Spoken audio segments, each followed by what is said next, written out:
Welcome you to yet another session of Abhyuthan.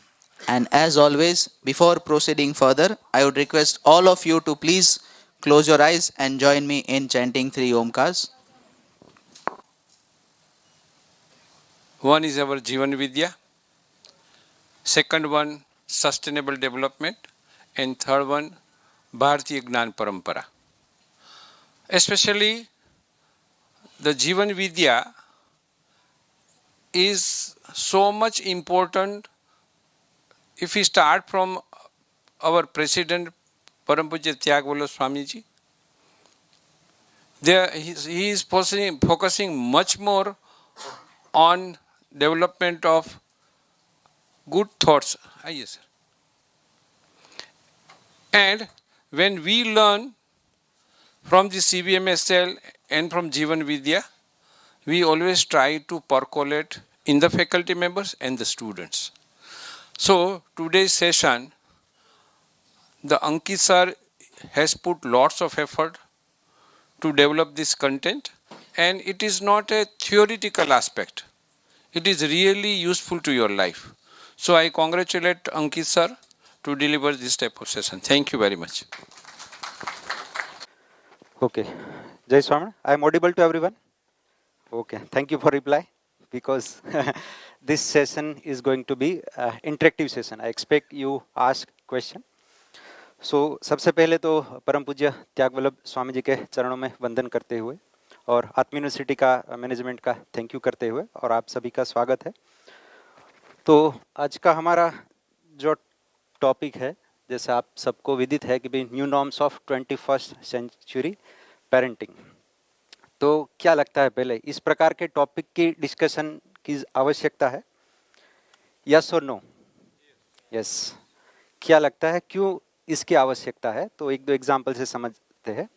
और I request के भी ये, क्योंकि काफ़ी सारे अभिभावक यहाँ पर है, तो इसको डिस्कशन, ये मैं नहीं कह रहा हूँ कि मेरे पास जो है वही बेस्ट है, तो आप सबके पास भी कुछ अच्छी टिप्स एंड ट्रिक्स हो तो हम मिलके इस डिस्कशन को आगे बढ़ाएंगे। दूसरी चीज़, मैं 3:30 बजे तक से पहले ख़त्म कर दूंगा क्योंकि ultimately I am also faculty and मुझे जैसे सर ने बताया कि आज नवरात्रि का आखिरी दिन है तो आप सबको तैयार होके जाना होगा। तो yes, back to main question कि भाई व्हाई इट इज़ रिक्वायर्ड। तो जैसे जैसे हमारा पेरेंटिंग, जैसे हमारा अपब्रिंगिंग हुआ, तो तब उतनी समस्या थी या आज ज़्यादा समस्या है? क्या लगता है? आसपास सोसाइटी में देखिए, घर में देखिए, नेचर के साथ देखिए, तो बट ऑब्वियस है कि भाई आज समस्याएं ज़्यादा है। तो हमारी परवरिश तो बहुत अच्छी तरीके से हुई थी, तभी यहाँ तक हम पहुँच पाए हैं। तो अभी हम देखें कि भाई ज़्यादा समस्या है तो वैसे ही बच्चे बड़े नहीं हो जाएंगे, क्या लगता है? उसके लिए अलग से कुछ करने की आवश्यकता है? जी, तो जैसे मैथ स्टडी करने के लिए हम स्कूल जाते हैं, कार सीखने के लिए क्लासेस में जाते हैं, तो वैसे पेरेंटिंग के वैसे कोई क्लासेस नहीं होते हैं, ठीक है? लेकिन फिर भी हम मिलजुल के कुछ समझने का प्रयास करते हैं। तो आई एक्सपेक्ट के इंटरेक्शन हो और कहीं पर भी आपको इंटरप्ट करने की आवश्यकता हो तो बिल्कुल आप क्वेश्चन पूछ सकते हैं। तो क्या लगता है कि भाई कौन सी प्रकार की चैलेंजेस हम फेस करते हैं आजकल? हाँ, और मैं ये कह दूं कि भाई ये सेशन है वो टीन एज के लिए नहीं है, 15+, 20+, उनके लिए नहीं, क्योंकि उसके लिए कुछ अलग रिक्वायरमेंट रहेगी, क्योंकि उसकी हैबिट्स है या जो भी है तो वो कुछ अलग रहेगी, तो उसके लिए भी कुछ अलग डिस्कशन करना पड़ेगा। तो स्पेशली बिलो 10 और टोडलर और किड्स के लिए ये सेशन हम ध्यान में रख के डिस्कस करेंगे। तो चैलेंजेस ऑफ करंट चैलेंजेस क्या लगती है? आप में से पहले बताइए, एनीवन? एक तो सर ने बताया टेलीविजन एडिक्शन एक है, साथ में मोबाइल तो बात ही मत करिए, ठीक है? Anyone else? हाँ, चुप रखने।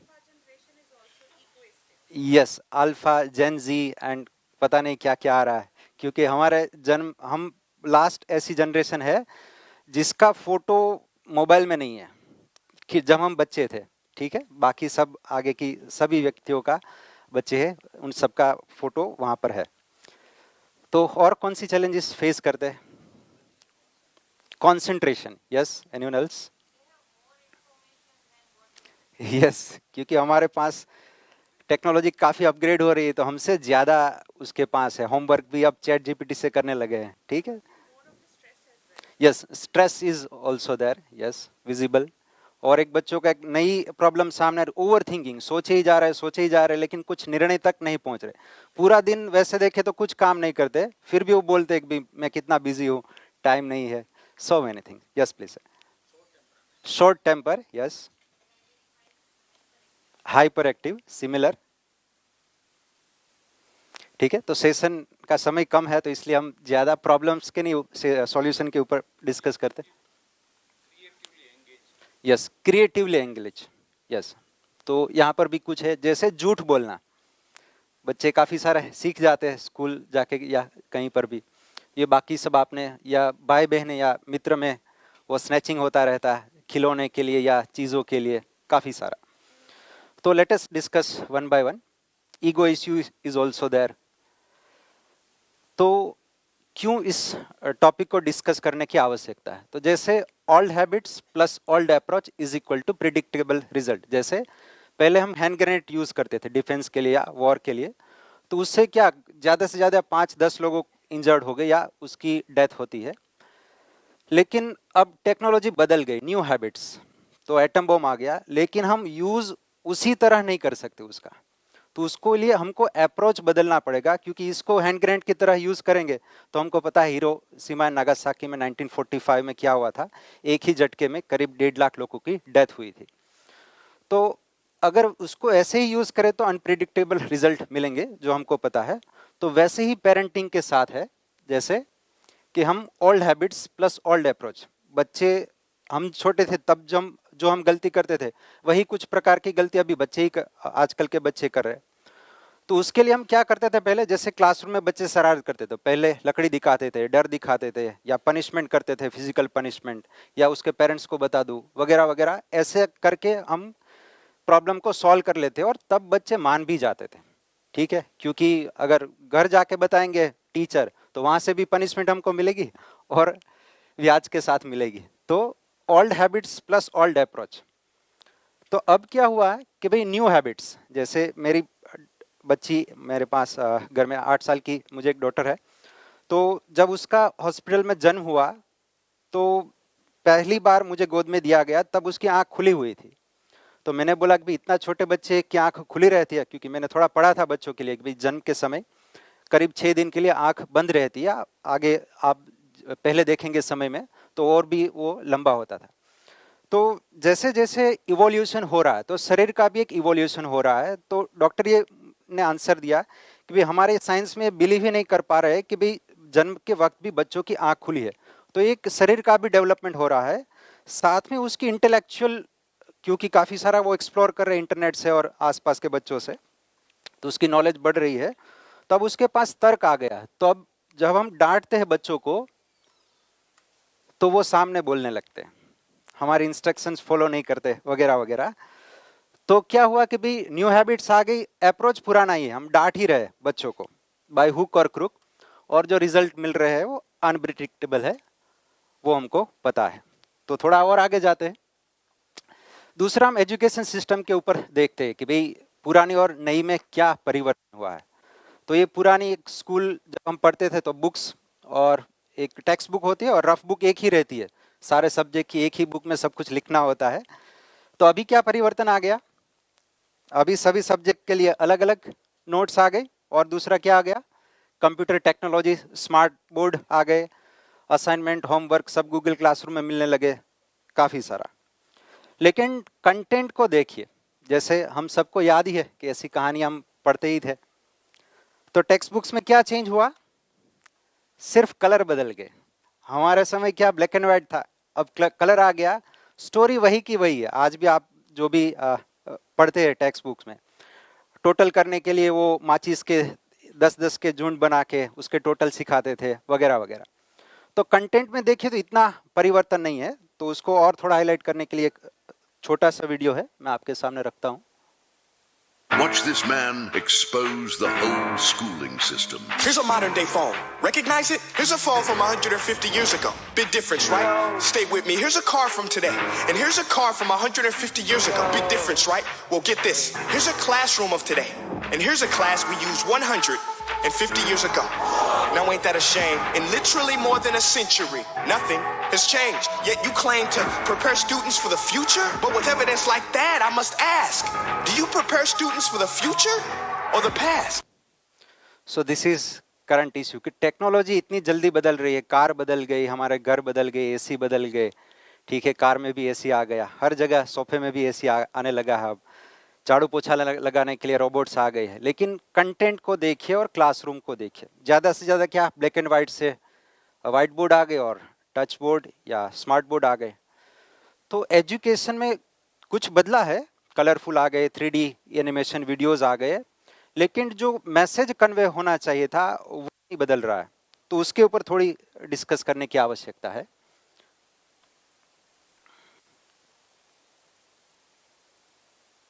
सो व्हाट आर, क्या हमको ध्यान में रखने की आवश्यकता है? So let us have some small celebration and we start the content. So एक हम चीज़ को, एक आदत को लेते हैं कि जैसे स्टबर्न चाइल्ड, मतलब जिद्दीपन रहता है, ठीक है, हमारा कहना नहीं मानते वगैरह वगैरह, और एक्सेसिव यूज ऑफ गैजेट्स हमको पता ही है। तो वो चीज़ कहाँ से आ रही है और उसको कैसे हैंडल करेंगे, तो उसको लिए हमको 3 चीज़ें ध्यान में रखनी है कि भी रियल हैप्पीनेस क्या है और जो चीज़ से हमको हैप्पीनेस मिलता है वो कितना लॉन्ग लास्टिंग है। जैसे बॉडी सेंसेशन से हमको हैप्पीनेस मिलता है, जैसे हमने जीभ के ऊपर आइसक्रीम रखा या गुलाब जामुन रखा, इट लाइक ए हेवन, अगर हमको बहुत अच्छा लगता है, ठीक है। दूसरा है फीलिंग और है तीसरा समझ। मान लीजिए कि भी हमारा बर्थडे, हम आइसक्रीम मित्रों के साथ, फैमिली के साथ आइसक्रीम खाने के लिए गए हैं सत्य विजय में, और हमारा फेवरेट आइसक्रीम ऑर्डर किया और सबने अपना अपना फेवरेट आइटम आइसक्रीम ऑर्डर किया है, और समर की सीज़न है और बहुत अच्छा आइसक्रीम था, तो सबने आइसक्रीम एंजॉय कर रहे थे, आइसक्रीम आ गया, बीच में से कोई हमारे मित्र ने ऐसी बात कही जो हमारे घर वालों को नहीं पता थी। क्या लगता है अब दूसरा अगर आगे आइसक्रीम खाएंगे तो उसका टेस्ट वैसा ही रहेगा या बदल जाएगा? हम बता दें कि भी अभी क्या ये बात करने की आवश्यकता थी वगैरह वगैरह। तो हमको ये पता होना चाहिए कि भी हमारी सेंसेस से जो हमको हैप्पीनेस मिलता है उससे ज़्यादा हैप्पीनेस है वो फीलिंग्स के अंदर है, और उससे ज़्यादा है अंडरस्टैंडिंग में। जो एक बार हमको कोई चीज़ समझ में आ गई तो वो चीज़ हमारे साथ हमेशा हमेशा के लिए रहती है। तो अगर मोबाइल की आदत है तो वो किसकी आदत है? सेंसेशन की आदत है, ठीक है। कुछ खाने की आदत है तो वो भी एक सेंसेशन की आदत है। तो उसको ओवरकम करने के लिए हमको फीलिंग्स या समझ का सहारा लेना पड़ेगा। तो अगर सुविधा को सुविधा से रिप्लेस करेंगे तो वो नहीं हो पाएगा। जैसे एक एग्जाम्पल से समझते हैं, कोई एक वर्कशॉप चल रहा था, मैं ले रहा था, तो उसमें एक फैकल्टी है, वो अपना एक्सपीरियंस शेयर करते हैं। तो उसमें बोलती कि भाई वो जॉब करती थी कहीं पर, उसका बेटा था 2 साल का, तो जॉब करने के लिए जाती थी तो बच्चे को तो खेलना होता है मम्मी के साथ, तो रोने लगता था।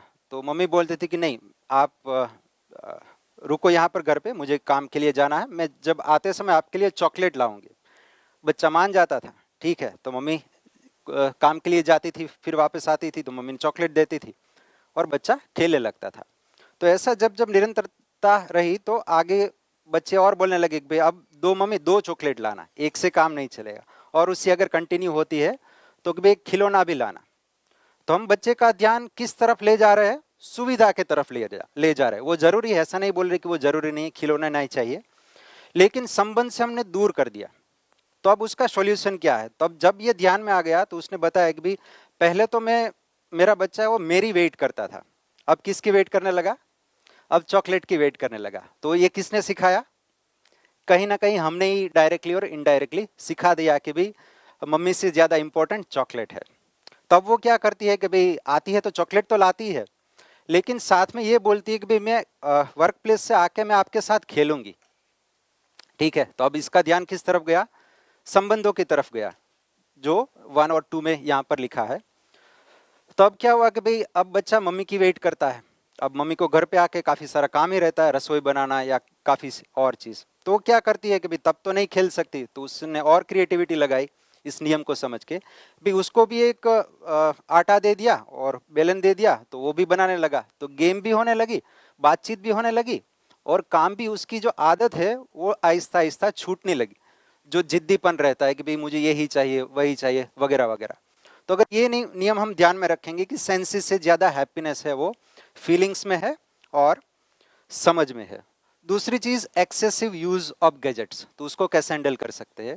तो जैसे मेरी वाइफ ने एक एक्सपेरिमेंट किया था, तो जैसे ही मेरी बच्ची का जन्म हुआ हम दोनों ने ये तय किया कि भाई समाज में काफ़ी सारे बच्चे वो खाने समय मोबाइल ही देखते रहते हैं या टीवी देखे बिना खाते ही नहीं है वगैरह वगैरह। तो हमने ये डिसाइड किया कि भाई उसको खाने के समय ये आदत नहीं लगने देनी है, ठीक है।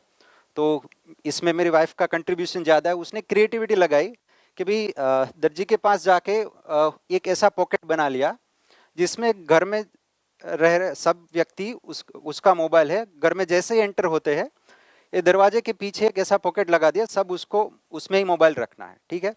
फिर दरवाजा ओपन हो जाएगा तो वो दीवार के साथ सट जाएगा, तो उसके ध्यान में मोबाइल नहीं आएगा। तो करीब 2.5 साल तक हमने ये प्रैक्टिस की, कोई भी फ़ोन आता है तो वो लेके हम स्ट्रीट में चले जाते हैं बात करने के लिए, ठीक है। तो ऐसा प्रयास किया कि भाई कम से कम उसके सामने मोबाइल आए, पहले 2 या 2.5 साल तक, ठीक है। अब उसको लत ही नहीं है कि भाई मोबाइल से ये एंटरटेनमेंट मिलेगा, सेंसेशन मिलेगा, ये उसको पता ही नहीं है, इसलिए आज उसको आदत नहीं है। तो ऐसा भी कुछ कर सकते हैं। फिर दूसरी चीज़ कि भाई हमारे घर में ज़्यादा मोबाइल बच्चे क्यों देखते हैं, क्योंकि अभी हमारे घर में बच्चे वो एज ए चीफ गेस्ट रह रहे हैं, उसके पास कोई जिम्मेदारी नहीं है, ठीक है। तो क्या क्या जिम्मेदारी हम दे सकते हैं बच्चे को, जैसे कुछ पेड़ पौधे हैं उसको पानी पिलाना, तो उसको क्या होगा, उसके लिए एक गेम है, उसको जिम्मेदारी दीजिए कि भाई आपको पानी पिलाना ही है, ठीक है, 2 दिन में 3 दिन में जो भी। तो उसके लिए गेम भी हो जाएगा और हमारा बर्डन भी हो जाएगा, हम कहते रहे कि भाई हमारे पास टाइम ही कहाँ है तो बच्चे के साथ बात करें, तो हमारी कुछ बर्डन भी हमको कम करने की ज़रूरत है। दूसरी चीज़ है कुछ सब्जियों के साथ वो साफ करना वगैरह वगैरह, ठीक है। कुछ मिठाई बनती है तो पहले तो घर में मिठाई बननी चाहिए, फिर उसके ऊपर काजू बादाम ठीक से डेकोरेट करना, गार्निशिंग करना, तो बच्चों को बहुत पसंद आता है काम। दूसरी चीज़ कि भाई कुछ ऐसी गेम निकाली जाए जो मार्केट में कहीं अवेलेबल नहीं है, जैसे हम चने और मूंगफली 1 किलो मिक्स करके दे दिया, ठीक है, और उसको बोला कि भाई आप उसको सेपरेट करना है। तो जो सर बोल रहे कि भाई जो एक जगह बैठ नहीं पाते हैं बच्चे, तो कुछ ऐसी क्रिएटिविटी हमको गेम्स निकालनी होंगी जो उसको मजा भी आए और उसको लगे कि भाई इस चीज़ से खाना बनेगा तो उसमें मेरा भी कुछ कंट्रीब्यूशन है, ठीक है। 1 किलो देने की आवश्यकता नहीं है, 100 ग्राम भी दे सकते हैं ज़्यादा समय ना आ जाए, जस्ट फॉर जोक। दूसरी चीज़ भी हम मिलके कुछ आचार बनाते हैं तो उसको एक जिम्मेदारी दे गई है कि भाई आपको स्टिकर है वो परफेक्ट ही लगाना है, वर्टिकली भी बीच में लगाना है और हॉरिजॉन्टली भी वो उसका अलाइनमेंट ठीक रहे, तो उससे भी उसका कंसंट्रेशन बढ़ता है। बच्चे की व्यवस्था में जो भागीदारी रहती है, परिवार में कुछ कंट्रीब्यूशन रहता है, तो सोचिए आप चैट जीपीटी से पूछ सकते हैं कि बच्चे को ऐसे कौन से काम दिए जा सकते हैं जिससे उसका इन्वॉल्वमेंट बढ़े। तो टेक्नोलॉजी के आंसर तो दे ही देगा, लेकिन ऐसे भी आंसर को टेक्नोलॉजी के यूज करके हम आगे बढ़ सकते हैं, ठीक है। परिवार के अंदर तो ऐसी कुछ कुछ एक्टिविटीज वो करती है। जो हम ढोकला बनाते हैं तो उसको थोड़ा संवारने का काम, और यहाँ पर जो नाइफ दी गई आप बोलेंगे कि भाई ये तो तेज है लग जाएगी, तो ऐसी ही नाइफ दी है जिसमें धार नहीं है तो लगने की कोई चिंता नहीं है। हम बच्चों को दूर रखते हैं कि भाई आप ये लग जाएगी वगैरह वगैरह, लेकिन कुछ जिम्मेदारी देनी पड़ेगी।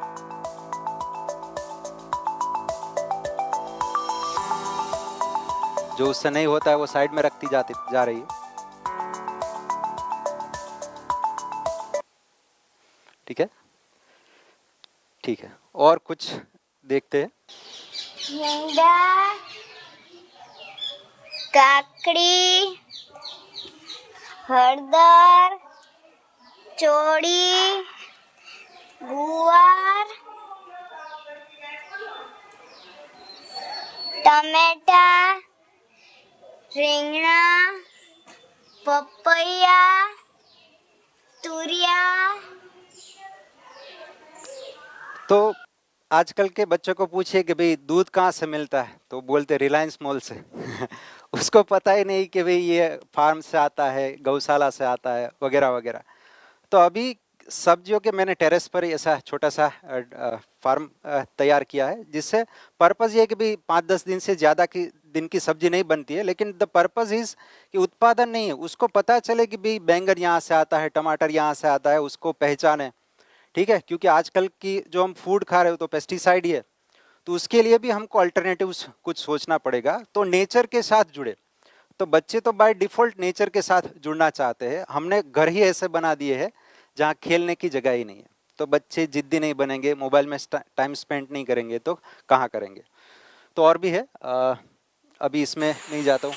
बर्तन साफ करती है, हर रोज़ नहीं करती है, लेकिन कभी कभी मम्मी बीमार होती है या कोई तकलीफ होती है तो उसको देते कि आप आज आपको थोड़ा कुछ काम करना है। ठीक है,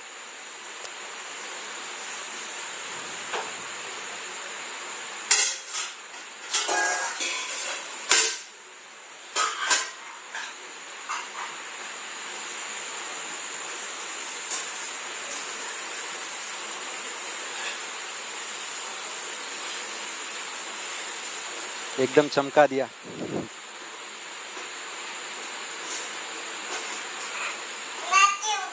अब उससे उठ नहीं रही है क्योंकि वो भीग गया, तो प्रेशर मेंटेन हो गया। ठीक है, तो काफ़ी सारे आप भी ऐसी चीज़ें सोच सकते हैं। दूसरा चीज़ है कि भाई सही सुख किस में है। ठीक है, तो उसके ऊपर भी कुछ हम दे सकते हैं। जैसे मैं उसके साथ कुछ ऐसे क्वेश्चन पूछता हूँ कि जैसे मुझे क्वेश्चन ये पूछा जाए कि भाई आपको पापा मोबाइल चाहिए या बेटी चाहिए, तो मैं तो बेटा मोबाइल बिल्कुल नहीं लूँगा, क्योंकि आप होंगे, आप पढ़ लिख के आगे आगे जाओगे, कमाने लगोगे, तो मुझे मोबाइल मिल ही जाने वाला है। फिर ऐसा कह के मैं छोड़ देता हूँ। फिर 8-10 दिन के बाद सोने के समय में उसको क्वेश्चन पूछता हूँ, ठीक है, आपको मोबाइल और पापा चुनने के लिए ऑप्शन दिया जाए तो आप क्या सिलेक्ट करेंगे। ठीक है, अगर ट्रेनिंग नहीं होगी तो शायद क्या ही जवाब आएगा, आजकल हमको डर है। तो अब उसको ये दिखाना पड़ेगा कि भाई mummy is important, father is important, क्योंकि जैसे हमारी कैसे अपब्रिंगिंग हुई थी, 1-2 साल होता है तब बच्चे को याद नहीं रहता है कि भाई मम्मी पापा या दादा दादी उसके लिए कितनी केयर कर रहे हैं। उसको फैसिलिटेट करना पड़ेगा कि भाई आपकी इतनी जिम्मेदारी, आपका इतना ध्यान रखा गया है, तब जाके आप बड़े हुए हो, तो आगे जाके आपकी भी जिम्मेदारी है। डर लगेगी तो आईफोन काम नहीं आएगा, मम्मी ही काम आएगी। जगह हमारे सिर पे हाथ फिरेंगी तो सारे डर है दूर हो जाते हैं। ठीक है, दूसरी उसके साथ ऐसे डिस्कशन करिए कि जैसे आप छोटी थी तब मैं आपको पीठ पे बिठाता था, तो ऐसी एरोप्लेन खेल रहे थे, तो उसको ये समझाना पड़ेगा कि आपके पास काफ़ी सारी ऐसी मेमोरीज है जो आपके अविस्मरणीय है, जो आपके साथ हमेशा वो रियल हैप्पीनेस आपको देंगे।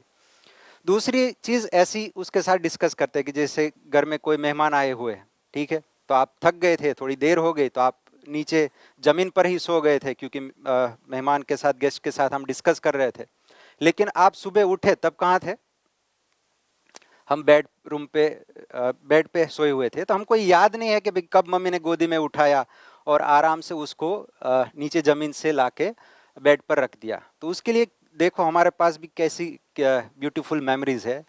ऐसी मेमोरीज याद करके हम कब खुश होते हैं। तो बच्चों के फोटोग्राफ तो लेते हैं, लेकिन देखने का समय ही नहीं है, क्योंकि हमारा शेड्यूल ही इतना बिजी है। ठीक है, तो ऐसी बात कर सकते हैं उसके साथ, ताकि उसको लगे कि नहीं, मेरे साथ कोई फीलिंग से जुड़ा हुआ है।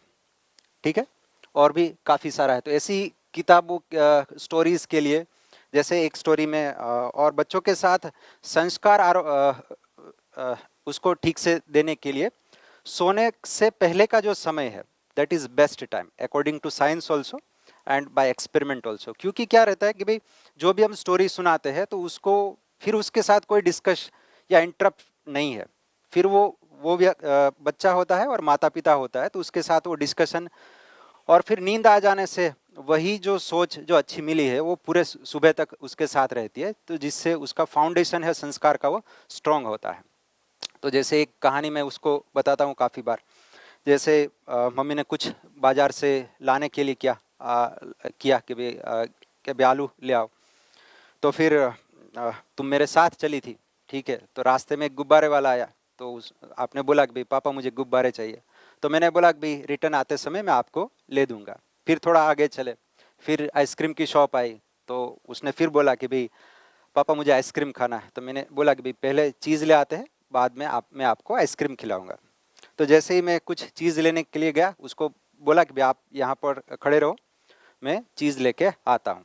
तो उसी समय मैं चीज़ लेने गया तो वहाँ पर कोई म्यूज़िक की आवाज़ आई, तो वो देखने के लिए चली गई। मेरा ध्यान चीज़ें लेने में था, तो वो दूर हो गए मेरे से। ठीक है, तो वो फिर रोने लगी। तो एक पुलिसमैन आया उसको हेल्प करने के लिए कि भाई क्या हुआ। ठीक है, तो बहुत रो रही थी, तो पूछा कि भाई नाम क्या है उसके पापा का, तो वो ढूंढने लगे। तो रास्ते में आइसक्रीम वाला आया, तो पुलिसमैन ने पूछा कि भाई आपको आइसक्रीम खानी है? नहीं नहीं, मुझे पापा चाहिए, रो रही थी। फिर थोड़ा आगे चले तो फिर गुब्बारे वाला आया, तो फिर से पूछा पुलिसमैन ने कि भाई क्या आपको गुब्बारे चाहिए? नहीं नहीं, मुझे पापा ही चाहिए। ठीक है, और थोड़े मेहनत करने के बाद मुझे आप मिल गई। फिर हम चीज़ लेके घर जा रहे थे, फिर बीच में आइसक्रीम वाले आए। मैंने पूछा कि भाई क्या आपको आइसक्रीम खानी है? तो तब आप जब रो रही थी तो अब आपको क्यों आइसक्रीम नहीं खाना था? मैं एक ऐसे क्वेश्चन पूछता हूँ कि नहीं, मुझे पापा की ज़्यादा आवश्यकता है। तो ऐसी फीलिंग्स वाली कहानी। अभी हम कहानी कौन सी सुनाते हैं? Clever fox. फॉक्स को बेचारे को पता ही नहीं कि मैं क्लेवर हूँ। ठीक है, तो ऐसी कुछ कुछ तो मानवीय स्टोरीज जिसके साथ संबंध हो, हूफ मिले, हैप्पीनेस जिसमें लॉन्ग लास्टिंग है, इस प्रकार की कहानी इस काफ़ी सारे पुस्तक अवेलेबल है। हैप्पीनेस करिकुलम है, इसमें फ्री ऑफ डाउनलोड करने के लिए अवेलेबल है।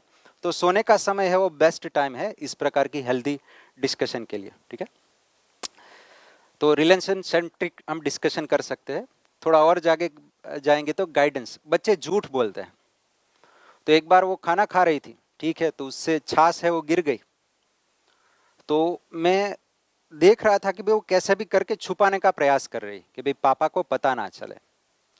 तो फिर मैंने सोचा कि भाई, फिर मैंने पूछा क्या आपसे कोई गलती हुई? नहीं नहीं पापा, कुछ नहीं हुआ, सब ठीक है। ठीक है, थोड़ी आवाज़ आई तो झूठ बोला उसने। तो मैंने डांटा नहीं, मैंने सोचा कि भाई अगर मैं ऐसा करता तो उस समय मैं अगर छोटा होता तो मेरे से गलती होती तो क्या होता। तो बच्चे क्योंकि फियर ऑफ पनिशमेंट है, उसको लगता है डर, इसलिए बच्चे झूठ बोलते हैं। ये एक साइकोलॉजी स्टडी है। तो ट्राई टू फाइंड रूट कोज।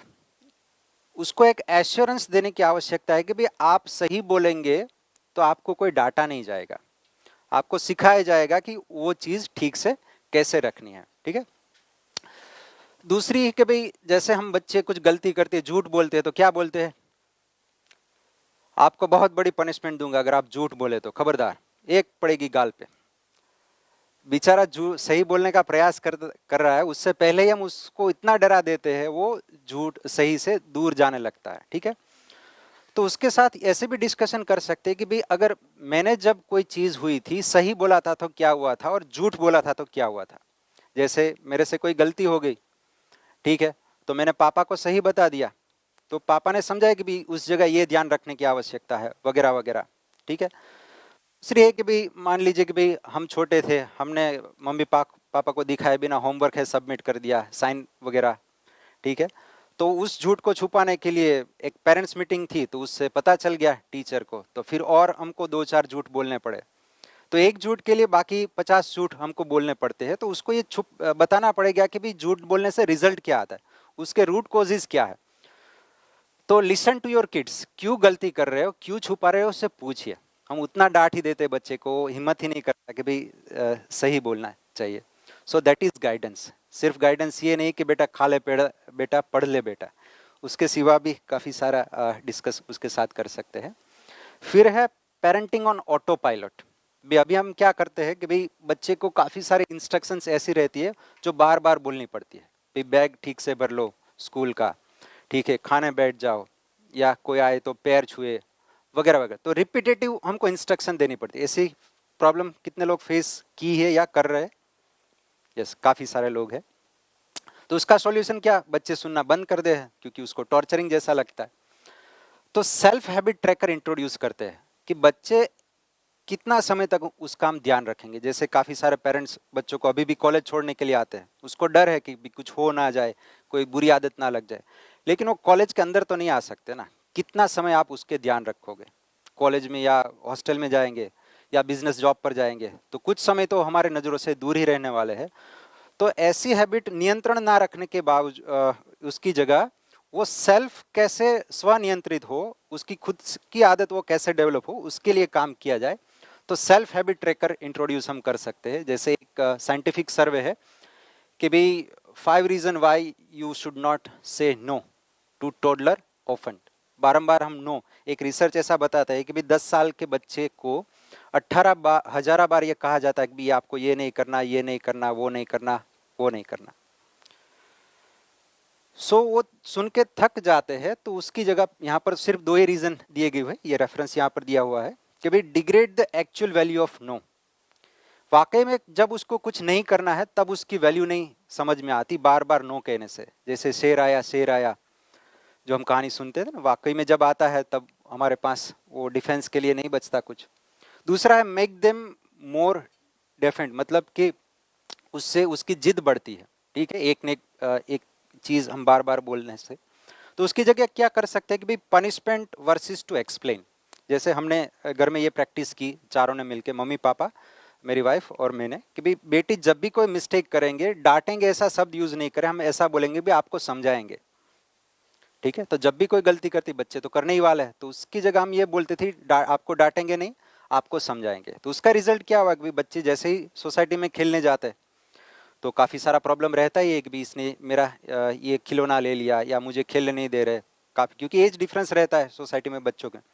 तो एक बार कोई कंप्लेन लेके आई तो वो बोल रही कि पापा उसको आप जाके समझाओ। तो उससे क्या हो कि पहले क्या बोलती थी वो, उसको डांटो। तो उससे वो जो फ्रेंडशिप में जो गैप रहता है वो अपोजिशन साइड रहता है। लेकिन आप उसको समझाओ, भले ही वो गलती कर ले लेकिन फीलिंग्स कौन सी है, कोऑपरेशन की है। ठीक है, स्वनियंत्रित वो होने लगते हैं फीलिंग्स में। दूसरा है लेट देम एक्सपेरिमेंट। हम उसके ऊपर इतना नियंत्रण ला देते हैं। तो एक्सपेरिमेंट क्या, तो एक दो एग्जांपल देखते हैं।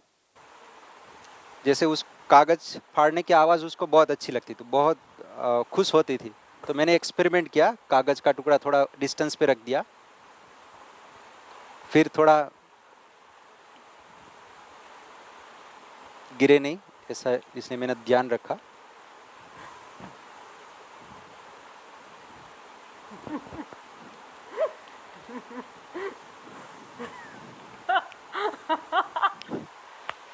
तो क्या कि भाई अभी हम बच्चे को कुछ एक्सपेरिमेंट ही नहीं करने दे रहे कि भाई हमको रहना है एज ए ध्यान रखना, वो रख के कि भाई गिर ना जाए।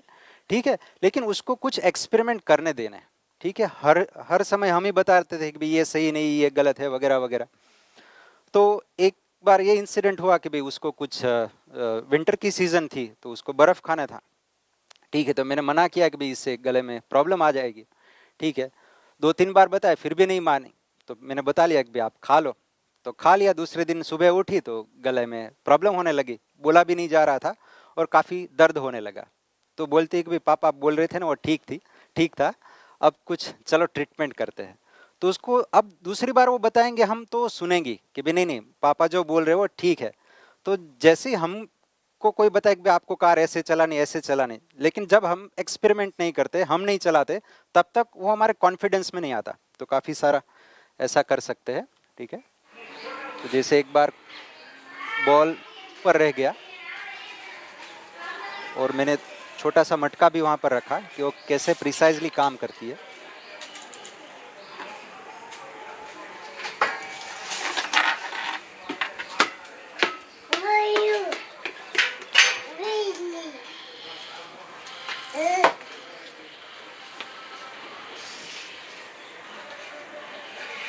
શું થયું આશી? उसका नाम आशवी है।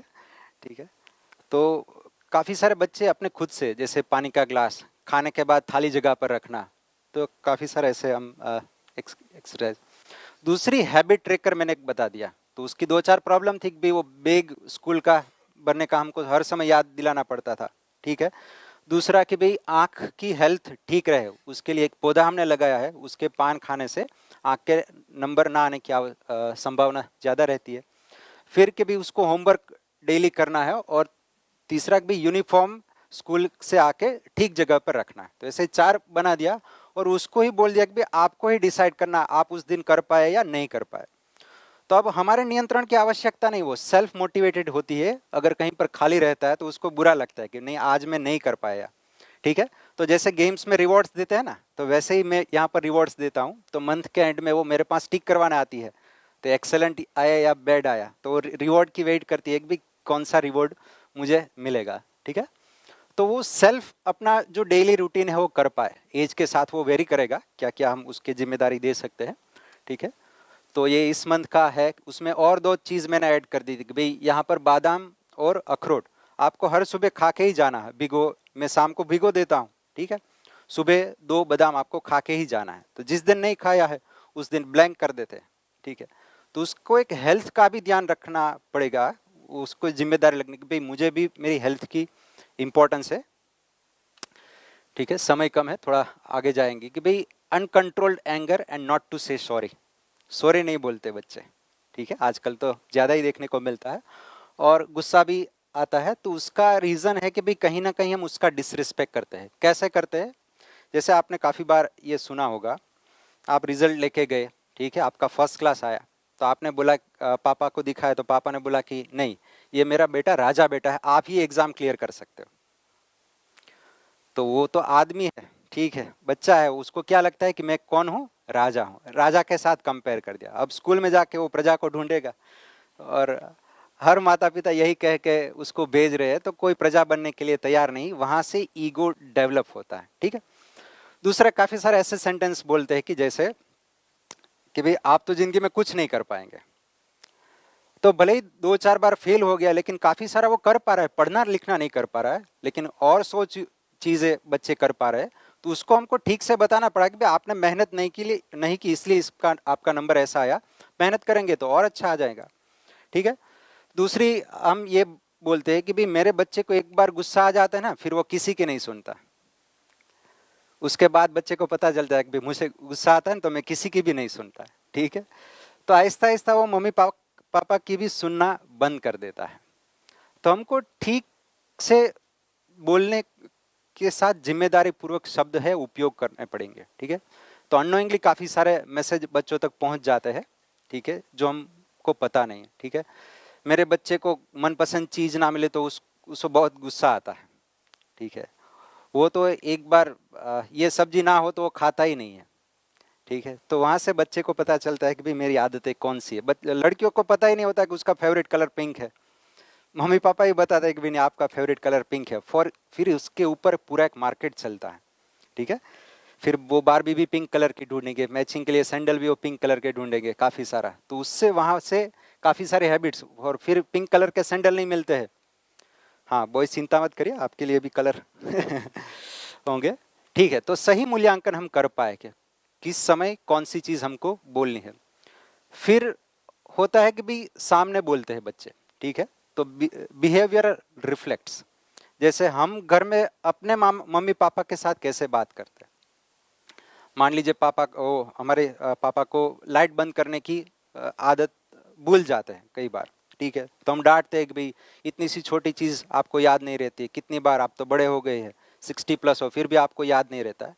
तो उस समय वो बच्चे वो देख रहे हैं कि भाई पापा अपने दादा के साथ कैसे बात कर रहे हैं। तो उसकी जगह क्या कर सकते हैं हम कि भाई जैसे मान लीजिए हमारे लाइट बंद करने के लिए भूल गया कोई व्यक्ति घर में, ठीक है। तो डांटने की जगह अब क्या करना है कि भाई हमको लाइट बंद कर देनी। तो उसको, बड़े व्यक्ति को भी लगेगा कि भाई नहीं मेरी भी जिम्मेदारी है, ठीक है, कि भाई मुझे भी कुछ हैबिट्स है। भाई खाने के लिए समय पे ना आना, मेहमान को बिन बुलाए या बिना एडवांस में बताए मेहमान को लाते हैं, क्योंकि हमको घर की व्यवस्था संभालनी होती। तो उससे भी काफ़ी सारा घर में प्रॉब्लम रहता है। तो उसकी जो हमारा बिहेवियर वो बच्चे देख रहे हैं कि भाई मुझे सिर्फ थियोरेटिकली पापा बताते हैं कि भाई ऐसे बात नहीं करनी है, लेकिन वो कर क्या रहे। संडे के दिन ऑफिस से फोन आया, बता दो बेटा पापा घर पे नहीं है, वगैरह वगैरह। तो children's behaviour reflects the behaviour of elder. बच्चे हमारे व्यवहार का आईना है, वो बड़े को देखते हैं। तो बताए कि भाई हमारे दादा ने कितनी मेहनत की है तब जाके ये घर हम परचेज कर पाए। तो काफ़ी सारे पापा ने मेहनत की है, खेती की है, बिजनेस किया है, तब जाके हम स्वस्थ रहे, हमारा शरीर का पापा ने ध्यान रखा था। तो ऐसे गाइडेंस हम कृतज्ञता भाव, मम्मी पापा को हम कितनी बार पानी का ग्लास भर के देते हैं, ठीक है। उसके साथ कैसे बात करते हैं, ठीक है, या मम्मी पापा से ठीक से बात करते हैं, सास ससुर के साथ कैसे बात करते हैं, तो दोनों में डिफरेंस वो देख पाते हैं कि भाई घर के मम्मी पापा से ठीक से बात करनी है, वहाँ पर तो ऐसे बात करनी है, ठीक है।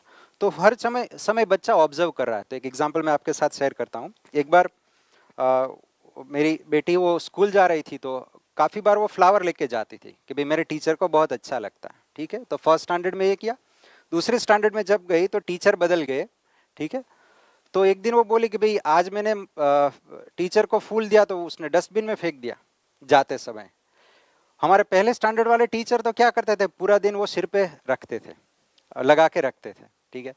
तो उसको ये सेंस है कि भाई मैं जो चीज़ दे रहा हूँ उसको कोई यूज़ कर रहा है कि नहीं कर रहा है। तो काफ़ी सारी हैबिट्स भी वहाँ से हमारा व्यवहार है वो वहाँ पहुँच जाता है, ठीक है। फिर serve the right amount at the right time, जो खाने के लिए बहुत बड़ी झंझट, कुछ देना ही पड़ता है उसको, ठीक है। तो एक रियल इंसिडेंट शेयर करता हूँ। मैं विसनगर एक वर्कशॉप के लिए गया था, तो वहाँ पर एक मदर है, वो प्रॉब्लम शेयर कर रही थी कि भाई मेरा बेटा स्कूल से आके 1.5 घंटे का कार्यक्रम उसको खिलाने के लिए, मैं थक जाती हूँ, पक जाती हूँ, क्या करना चाहिए। तो मैंने 3 क्वेश्चन पूछे। मैंने बोला कि भाई आप कब खाती हो, तो कि सर भूख लगे तब। मैंने दूसरा पूछा कि भाई आप कितना खाते हो, मैं डिसाइड करूँ उतना, और क्या खाते हैं, मुझे जो टेस्टी अच्छा लगे वो मैं खाती हूँ। दूसरे 3 क्वेश्चन पूछे। मैंने कहा भैया आपका बच्चा कब खाता है, मैं डिसाइड करूँ तब, ठीक है। दूसरा कितना खाता है, मैं डिसाइड करूँ उतना, और क्या खाता है वो भी मैं डिसाइड करती हूँ। तो बच्चे की हालत ऐसी है। फिर छोटे बच्चे को हम बताते हैं कि भाई आपको यही खाना है, और बड़े को पूछते हैं आप क्या खाओगे। जब छोटा बच्चा, तब उसको पता नहीं कि भाई क्या खाना है क्या नहीं खाना है, ठीक है। जैसे काफ़ी ऑप्शन ही हम ऐसे देते हैं, जैसे कुछ चीज़ नहीं खा रहा है तो हम बोलते हैं कि बेटा मैगी खाएगा या पास्ता। तो ऑप्शन ही हम ऐसे देते हैं जिससे वो उसका ध्यान है। जैसे कोल्ड ड्रिंक की जो झंझनाहट है जीभ पे के ऊपर, उससे कम है वो छाछ की है, तो उसको बाय डिफ़ॉल्ट ही वो सेंसेशन आ जाता है। तो काफ़ी सारे चीज़ हम उस समय भी ध्यान रख सकते हैं, तो वो खाना नहीं चाहते। तो आज की स्थिति तो ये है कि भाई बच्चों को पता ही नहीं कि भाई भूख कैसी है होती है, इतनी खतरनाक परिस्थिति है। तो कितना खाना है और कब खाना है। तो मान लीजिए उसको नहीं भूख है तो उसको बताते हैं बेटा दोपहर में आओगे तो यही खाना मिलेगा और कुछ नहीं मिलेगा। तो ऐसा नहीं है कि भाई उसको जो अच्छा लगता है वही देना है, हमको उसके नियम के ऊपर अड़े रहना है, ठीक है, जिससे उसकी हैबिट डेवलप होती है, ठीक है। तो never use food as reward और फॉर पनिशिंग योर चिल्ड्रन। तो ये एक स्टैनफोर्ड मेडिसिन का एक सर्वे है कि हम बच्चों को सुविधा से, जैसे मार्क अच्छे आएंगे तो ये ले दूंगा, तो ये आगे जाके बहुत बड़ा। अभी हमारी सोसाइटी में एक दूसरे लड़के का 10 दिन बाद बर्थडे है, 6th बर्थडे है। तो अब ये मांगने लगे कि भाई ये 6th बर्थडे है, मुझे 6 गिफ्ट चाहिए, 6 खिलौने चाहिए। तो ये कहाँ से आ गया, बेटा आपका फर्स्ट नंबर आएगा तो आपको ये ले दूंगा, ठीक है, आपको ये कपड़े ले दूंगा वगैरह, यहाँ पर घुमाने जाएंगे। तो उसका ध्यान सुविधा की तरफ जाने लगता है। फिर स्टिक टू योर रूल्स, आप नियम पे अड़े रहिए। मान लीजिए उसको भूख नहीं है, उसको 2 घंटे दौड़ाते हैं, भूख लगेगी तो कोई भी चीज़ वो बच्चे खाएंगे। जैसे हमको कई बार बहुत कड़ाके की भूख लगी थी, तब हम ये चॉइस नहीं पूछते कि भाई यही होगा तो ही खाऊंगा, क्योंकि सर्वाइवल का क्वेश्चन आ जाता है। तो बच्चे के साथ भी यही है। जैसे बच्चे स्कूल जाते थे, इतना बड़ा ग्लास दूध का पिला के भेजते हैं, फिर लंच बॉक्स भी इतना बड़ा रहता है, ठीक है, उसमें भी एक पराठा रहता है, ठीक है, कुछ मैगी या पास्ता या काफ़ी सारा और। तो 9 साढ़े 9 बजे वो खा के आता है, 11 या 1 बजे स्कूल से आता है, और 6 घंटे वो बैठा ही है, एक भी लेक्चर एक्सरसाइज का नहीं है। तो फिर कहाँ से भूख लगेगी बच्चों को। और हम इतनी 2 रोटी बड़ी बड़ी और बच्चों को खिलाने का प्रयास करते हैं, और नहीं खाता है तो हम क्या देते हैं, मोबाइल देते हैं, क्योंकि हमको और प्रोटेक्शन होता है। तो इसलिए हमको लगता है कि भाई बच्चे खाएंगे नहीं तो क्या ही हो जाएगा, तो कुछ नहीं होगा, ठीक है। तो 1 आध घंटा भूखे रह देने से वो इतना ज़्यादा समस्या नहीं आती। फिर उसको पता है कि भाई आज मैं नहीं खाऊंगा तो 2 घंटे बाद यही मिलने वाला है, ठंडी रोटी ही मिलने वाली, तो वो टाइम से खाने लगेगा गर्म चीज़ें, ठीक है। गिव वाइज ऑप्शन, जो मैंने कहा था कि आप ऐसे ऑप्शन दीजिए कि भाई आप खिचड़ी खाएंगे या रोटी खाएंगे, दोनों में से एक ही खाना है आपको। तो वहाँ से उसको पता है कि भाई दोनों कोई भी चूज करेगा तो वो बेटर वाइज ऑप्शन होगा, ठीक है। तो इस तरह की हैबिट्स, तो serve the right amount at the right time, ठीक है। तो और भी काफ़ी सारी चीज़ें डिस्कस कर सकते हैं, तो कोई क्वेश्चन है तो ले सकते हैं, या आपके पास ऐसी कोई है चीज़ जो आपने प्रॉब्लम सॉल्व की है, प्लीज़ मैम माइक ले लीजिए ताकि सबको पीछे नहीं सुनाई देगा, इसलिए please ma'am. Very nice presentation, sir. I must say, I must congratulate you. Thank you. Sir, by observing, मेरा ये observation है कि ये जितनी भी प्रैक्टिस हैं, जो प्रैक्टिस हैं, ये सारे ना हम गर्ल्स पे बहुत इजीली अप्लाई कर सकते हैं।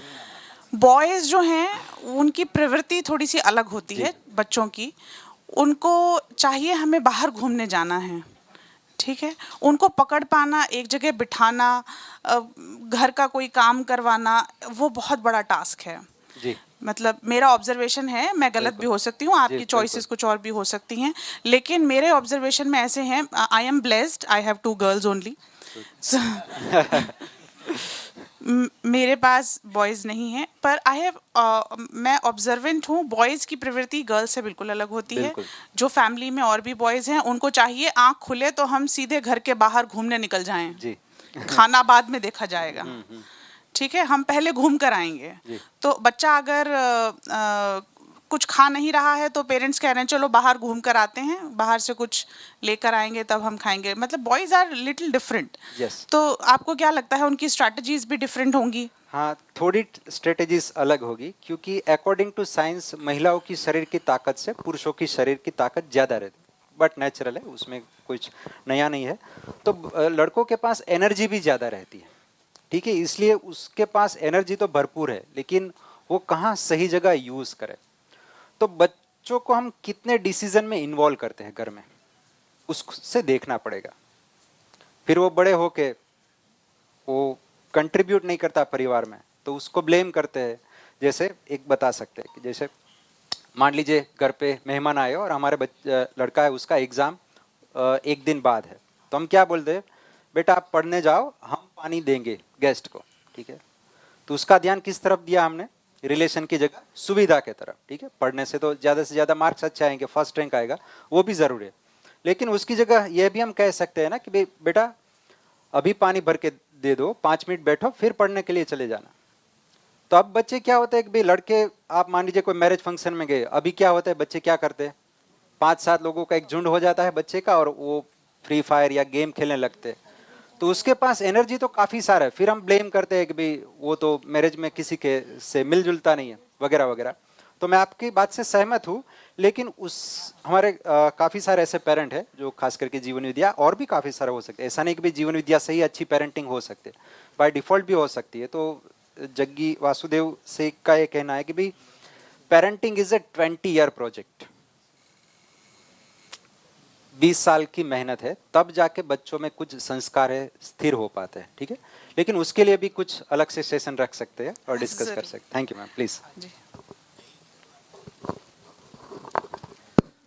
નમસ્તે. જે એક્સપેરિમેન્ટ મેં કર્યા છે મારા બાળકો ઉપર, પ્લીઝ, એમાં ખાસ એક જે મારો બોಯ್સ છે, ગર્લ્સ પણ છે, પણ બોಯ್સ એક વખત નાનો હતો ત્યારે મને પૂછ્યું, ખાસ કરીને ગુજરાતીમાં બોલું તો ચાલશે? हाँ, मैं भी पहले गुजराती में ही बोलने वाला था, लेकिन रिकॉर्डिंग हो रहा है और काफी लोगों का एक रिक्वेस्ट था कि भी इसको हमको सुनना है, तो रिकॉर्डिंग बाद में दी जा सके। प्लीज सर, गुजराती में भी बोल सकते हैं, कोई प्रॉब्लम नहीं। દાંતરડું એટલે શું પપ્પા? એને ભણવામાં આવતું હતું. હળ એટલે શું? એટલે મારે હું વિચારમાં પડી ગયો કે હળ દાંતરડું કેવી રીતે છોકરાઓને મારે સમજાવવું. તો તે દિવસે સેટરડે હતો, તો સન્ડે મેં બીજું કાંઈ ન કર્યું, આખો દિવસ એને હું વાડીએ લઈ ગયો, અને પછી આખો દિવસ જેટલા ઇક્વિપમેન્ટ હતા એ બધા એને બતાવ્યા અને એનો ઉપયોગિતા બતાવી. તો વીડ્સ, વીડીસાઇડ્સ એ બધું, તો લગભગ 4-5 કલાકમાં ઘણું બધું, એક તો એક્સરસાઇઝ થઈ ગઈ પૂરા ખેતરમાં અને હેલા, અને બધા એને ખોઈદું ને બધું કર્યું, તો એની ઉપયોગિતા પણ એને કરી. બીજી વસ્તુ, એક વખત એને રેલવે સ્ટેશન વિશે નિબંધ લખવાનો હતો કે પપ્પા કેવી રીતે હોય, ત્યારે પણ એ બંને છોકરાઓને લઈ અને હું રાજકોટ રેલવે સ્ટેશન ગયો સવારે 10 વાગે, 1-1.5 વાગ્યા સુધી બધે ફેરવા, એમાં શું શું એક્ટિવિટી થાય છે એને જોઈ અને એનાથી એક તો થાકી ગયા, એટલે ભૂખ વધારે લાગી કારણ કે કાંઈ અહીંથી નાસ્તો લઈને નહોતા ગયા. તો 3 કલાકની અંદર રેલવે સ્ટેશન જોયું એને. મેં કીધું હવે બેટા તારે લખવાનું છે, તો આરામથી લખી શીખો. ત્રીજી વસ્તુ એક્સપેરિમેન્ટ કર્યો કે રાજકોટમાં જે વસ્તુ એને આવતું હતું કે કબા ગાંધીનો ડેલો, ઓટસન મ્યુઝિયમ, કે પપ્પા રાજકોટમાં આવું છે, એટલે મેં કીધું ચાલો સન્ડેના જે એક્ટિવિટી થાય બધી સન્ડેના. તો વોટસન મ્યુઝિયમ, કબા ગાંધીનો ડેલો. તો કબા ગાંધીનો ડેલો છે શું, એમાં શું હોય છે, એને બધું જોયું. 1 કલાક સુધી એને જે વાંચ્યું તો એને ખ્યાલ આવી ગયો કે અહીંયા ગાંધીજી રહેતા હતા, આ પોઝિશન છે ને આટલું છે. એને રીડ કર્યું, પણ રીડ કરવામાં એને પ્રોબ્લેમ એ હતો કે એ ગુજરાતી ઓછું વાંચી શકતો હતો ત્યારે, તો પણ ઇંગ્લિશમાં પણ લખેલું હતું. તો એનું એ ગુજરાતી આનો મતલબ શું થાય ખબર નહોતી પડતી. તો એનાથી ઘણો બધો ફાયદો થયો. તો ઇન શોર્ટ કે આવી એક્ટિવિટી કરવાથી ઘણું બધું ડેવલપ થાય. એક ચોથો મુદ્દો ખાસ, ત્યારે એ સોમભાઈની શિબિરમાં 1 દિવસ આવ્યો હતો. પછી અમારે ઘર બેઠા ચર્ચા થઈ, નાનો જ હતો હજી ત્યારની વાત કરીએ છીએ. તો જે આ થાળી ઉપાડવાની વાત આવી ત્યારે એમાં બધા બેઠા હતા, એટલે એના મમ્મીએ કીધું કે થાળી બધાની લઈ લેવાની એમ. તો મારા સામું જોવા માંડ્યો કે શું કરું પપ્પા એમ, કે મમ્મીએ તો ઓર્ડર કરી દીધો છે. મેં કીધું તને જે સારું લાગે અને અનુકૂળ હોય એ કરવાનું. તો કોઈ જાતનો વિચાર કર્યા વગર થાળી લઈ અને બેકયાર્ડમાં મૂકી આવ્યો.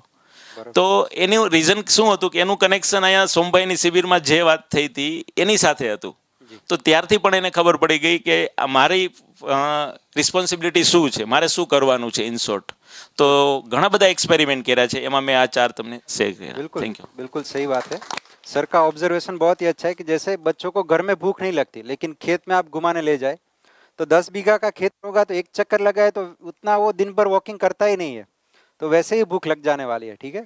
और दूसरी के भी जो सर ने काबा का डेले के बारे में बताया, तो वहाँ आपको जान के ये हैरान होगा कि भाई हर वीक वहाँ 10 फॉरेनर विजिट के लिए आते हैं मिनिमम. और यहाँ किसी को जाके पूछे कि भाई किसी को पता ही नहीं कि उतनी वो बढ़िया जगह है. ठीक है, पीसफुल एकदम है. जी सर, और कोई व्यक्ति?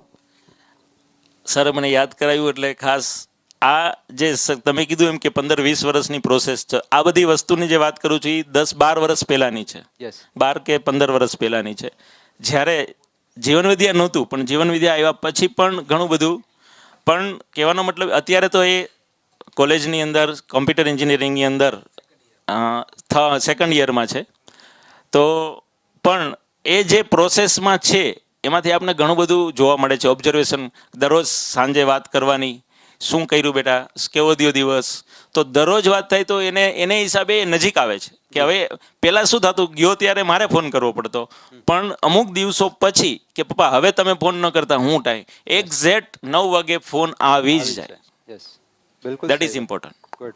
तो स्वनियंत्रित कैसे हो, हमारी इंस्ट्रक्शन के बाद सेल्फ अपने आप से कैसे डिसीजन ले पाए. दूसरी जो मैम आप बता रहे थे कि भाई लड़कों के साथ ये मतलब कैसे हैबिट्स उसकी चेंज की जा सकती है. जैसे हमारे एक रिलेटिव में वो करीब 12-13 साल का लड़का होगा, तो उसको मोबाइल की लत है. ठीक है, तब उसके पास से मोबाइल छीन नहीं सकते क्योंकि उसमें तो टेम्पररी सुख है ही.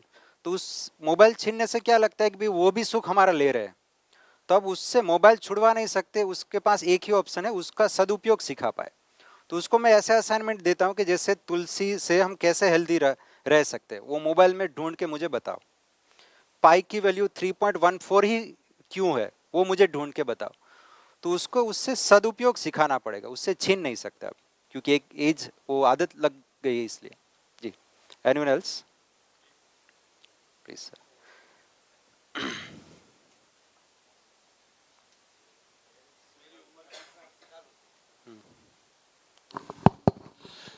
मेरी उम्र के हिसाब से तो मेरे ग्रैंड चिल्ड्रन है. फैमिली में हम एक साथ बैठे थे तो मम्मी ने उसको बोला कि अभी मेरा लाडला 8 साल का हो गया है, अभी मुझे घर में मदद रूप होता है. तो सब लोग बैठे, वो सुन रहा था, 8 साल का था. तो गुजराती में जेने के हाथ वाटको એટલે he is helping me in day to day work. तो बाद में सब लोग तो चले गए. बाद में उसकी मम्मी को बोलता है कि मम्मी आपको मुझे अप्रिशिएट पब्लिकली नहीं करना, क्योंकि कोई बार ऐसा होता है कि मुझे नहीं करना है तो अभी मुझे करना पड़ता है. See the effect of appreciation. Thank you. बहुत ही बढ़िया सर. ठीक है, बिल्कुल सही कहा सर. और कोई? सेशन का नाम क्योंकि अभ्युत्थान है तो अभ्युत्थान का मिलकर मतलब सब लोग मिलके कुछ निर्णय पर आ पाए. और कोई फैकल्टी? काफ़ी अच्छे एक्सपेरिमेंट होंगे बिल्कुल आपके पास. जैसे एक एग्जांपल मैं और शेयर करता हूँ. जैसे मैं उसको घर जाके लगभग हर रोज़ ही एक हग करता हूँ. ये 2 साल करीब थोड़े महीने पहले की बात है, 2-3. तो मैं हग करता हूँ. तो मैं और उसके साथ ये भी बोलता हूँ कि भाई आपको मैं जब हग करता हूँ तो मेरी पूरी थकान है वो चली जाती है. ठीक है, तो मैं ये कह के भूल गया. ठीक है, फिर जब हम नेक चल रहा था तब जायज़ है कि भाई सबको देरी हो रही थी, कुछ काम था लास्ट 2-3 दिन. तो मैं घर गया तो बहुत थक गया था. ठीक है, तो वो बोली कि भाई चलो पापा खेलते हैं. तो मैंने बोला कि भाई आज मैं थक गया हूँ. तो उसने मुझे हक किया. तो बोली कि भाई चलो पापा अब खेलते हैं. तो मैंने बोला ना कि भाई मैं आज थक गया हूँ, नहीं खेल सकता वगैरह वगैरह. तो मैंने बोला, तो वो बोलते कि भाई मैंने आपको हक तो किया तो फिर आप तो थकान उतर जानी चाहिए. तो बच्चे अननोइंगली हम क्या मैसेज पहुंचा दे तो उसकी निरंतरता हमारे में नहीं रहती है. तो उससे वो एक निरंतरता रहनी चाहिए. ठीक है, गुड. और कोई? हाँ प्लीज. सर के लिए तो 2-3 घंटे का सेशन रखना पड़ेगा.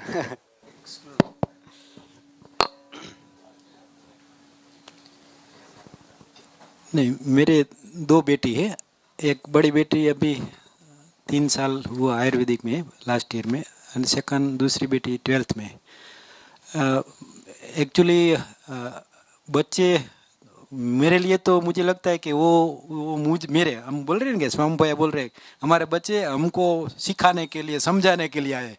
तो मेरी जर्नी में वो सहयोग कर रहे हैं एक्चुअली, क्योंकि उसकी वजह से हम हमारे जो भी हमारी आदतें चेंज होती है, हमारी जो भी कुछ हमारा में बदलाव लाते तो उसकी वजह से आते. तो अभी उसको एक बार हम चारों में एक टिक मार्क, मतलब ये शिविर नहीं की थी, मतलब स्टार्टिंग था अभी. तो हमने सोचा कि भाई हम इसमें टिक मार्क करेंगे कि भाई जिसको गुस्सा आएगा वो उसमें टिक मार्क करेंगे, टिक मार्क. तो ये 10 दिन लगा. 10 दिन में सबको 2-3 वो खुद ही चारों अपने आप वो टिक मार्क लगा देंगे. बाद में ये एक्सरसाइज से किया होगा कि वो थोड़ा ऑब्जर्वेशन में रहेंगे एक दूसरे और ये बंद हो जाएंगे तो नियंत्रण में आ जाएंगे. एक ऐसे बढ़िया बेनिफिट होता है. और जो भी हम करवाना मांगते, सपोज मैं अभी इधर ये मेरा 26 साल है. स्टार्टिंग में जो मेडिकल लीव मिलती थी, बाद में 100-150, बाद में जो भी अभी पिछले एक बार ऐसा हुआ कि भाई मेरा पिछले अभी 10 साल से तो नहीं लिया मेडिकल लीव, लेकिन एक बार मैंने मेडिकल लीव लेकर 5 दिन घर में आराम से रुका क्योंकि बैक पेन है इसलिए मैं रुका हूँ. तो मेरी डॉक्टर ने बोला कि भाई आपको कुछ तो है तो नहीं. उस दिन से 10 दिन पहले 10 साल पहले मैंने ये बंद कर दिया कि भाई अभी मेडिकल लीव उसके बाद में लेनी ही नहीं है. जब मेडिकल तो ज़रूरत भी नहीं पड़ी, उसके बाद में ऐसी ज़रूरत नहीं पड़ी. लेकिन ये ऐसा क्योंकि ये पेरेंट का जो बिहेवियर है, उसका जो चाइल्ड है, छोटे छोटे बच्चे हैं, ऑब्जर्व करेंगे ना तो उसका जो नेगेटिव, क्योंकि नेगेटिव उसका जाता है. तो इसलिए हम जो भी हैबिट है हमारी वो चेंज होती है. एक बार में हम दोनों चल कर जाते थे, मैं और मेरी छोटी बेटी, वो बहुत छोटी थी. मैंने वो सामने दिखाया कि भाई ये देखो कैसे परिस्थिति है. वो नंगे पाँव जाते हैं, उसके पास स्लीपर भी नहीं है, कुछ है नहीं. तो क्यों नहीं देते आप, दे दो, अभी दे दो. तो उसको तो इमीडिएट, उसको तो ऐसा कि इमीडिएट उसका रिएक्शन, आप दे दो और अभी दे दो. तो हम एक्चुअली हम बोलते हैं, वो इमीडिएट आचरण में आना चाहिए, वरना दिक्कत रहती है. और जब हमको खुद पर हमको लागू करना है ना, तो एक बार ही उसको बोल देना कि ऐसा करना है. तो हम नहीं करेंगे तो वो याद करवाएंगे, वो हमको याद कराएंगे कि आपने ऐसा बोला है तो ये करो चलो. तो एक बच्चों को, छोटे बच्चे को दे देना कि भाई हमको जो करवाना चाहते हैं ना, छोटे बच्चे को दे देंगे तो और उसको उसके फ्रेंड और बाकी लोगों को भी लिए इंस्पिरेशन मिलता है। तो बहुत क्योंकि ये बच्चा है, ये उससे हमारा भी इम्प्रूवमेंट होता है, हमारा आचरण में भी गुणात्मक परिवर्तन होता है। और वो जो पति पत्नी है, क्योंकि वो बच्चा है ना, माइन्यूट ऑब्जर्वेशन करता है, तो हम दोनों भी कुछ ऊंची आवाज़ में बात करेंगे तो पता चल जाएगा। तो इसलिए हमको ये माता पिता का भी बिहेवियर है, या फिर दादा दादी के साथ जो बोला के, तो सबके साथ हमारा जो आचरण है वो बच्चे के लिए तो आईना ही है। तो इसलिए हम उससे, परिवार है उसमें हम छूट नहीं सकते। इधर कुछ हम मैनिपुलेट कर सकते हैं, या फिर प्लस माइनस कर सकते हैं, तो अच्छी दूरी बना सकते हैं, लेकिन उधर ये स्कोप नहीं है। तो अच्छी जो, क्योंकि बोला ना क्या, परिवार ही प्रमाण है, हमारे जो आचरण का प्रमाण है परिवार है। तो एक तो ये अंकित भाई ने बहुत बढ़िया सेशन लिया, तो कॉन्ग्रेचुलेसन। और हम सबको लिए ये, हर एक हमको लिए, हम सबको लिए ये आवश्यक भी है। और वो हम, हमारा बच्चे हो गए छोटे बड़े, और जहाँ भी है वहाँ से आगे यात्रा के लिए सहयोगी रहेगा। थैंक यू जी। Any last feedback? तो एक बात मैं क्लियर कर दूं भाई, ये मैं दावा नहीं कर रहा कि उसकी हर आदतें अच्छी हो गई, that is in progress manner, ठीक है, क्योंकि काफ़ी सारा वातावरण भी उसके ऊपर प्रभाव डालता है। लेकिन ये यहाँ पर मैंने वो चीज़ रखी कि जिससे मुझे अच्छे रिजल्ट्स मिले हैं, ठीक है। और इसमें काफ़ी सारे फॉर्मेट्स थे, हैबिट ट्रैकर, आपको कुछ चाहिए तो, या स्टोरी बुक, तो फ्री में अवेलेबल है, तो आप मेल करके भी ले सकते हैं और वैसे भी पूछ सकते हो। Late us have a small celebration.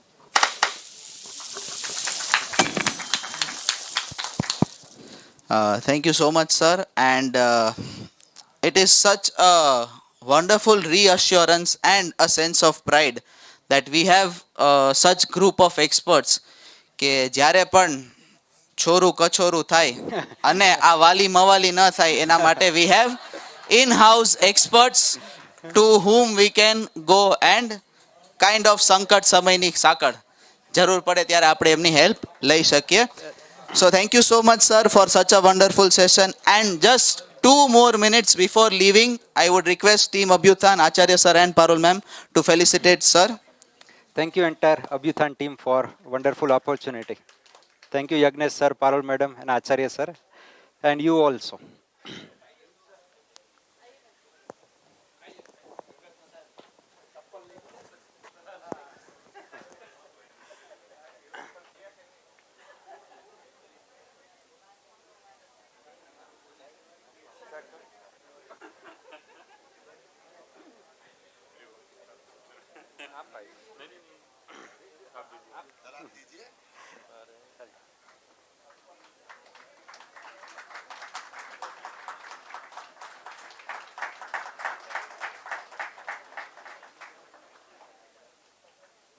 Thank you sir. Certificate.